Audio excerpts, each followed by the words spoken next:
ஒரு தடவை ஒரு குட்டி நாய் தன்னோட வீட்டுக்கு பின்னாடி சும்மா சுத்திட்டு இருந்தது. அப்ப அவன் ஒரு சின்ன எலும்பு துண்டை அங்க பார்த்தான்.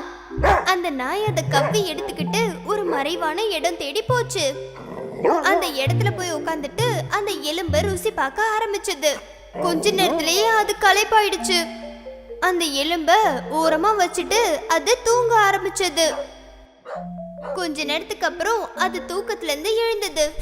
அதுக்கு ரொம்ப தாகம் எடுத்துச்சு. ஆனா அந்த எலும்ப அங்கேயே வச்சுட்டு போக அது விரும்பல. அதனால அந்த எலும்ப கவ்வி தன்னோட வாயில வச்சுக்கிட்டு பக்கத்துல இருந்த ஒரு ஆத்தங்கரை பக்கமா ஓடிச்சு. அந்த ஆத்துல தன்னோட பிம்பத்தை அது பார்த்துச்சு. அப்போ இன்னொரு நாய் வாயில எலும்போட நிக்குதுன்னு இந்த பேராசை பிடிச்ச நாய் நினைச்சது. அதையும் தான் சொந்தமாக்கிக்கணும்னு முடிவு பண்ணிச்சு. அந்த நாய் சத்தமா குறைக்க ஆரம்பிச்சது.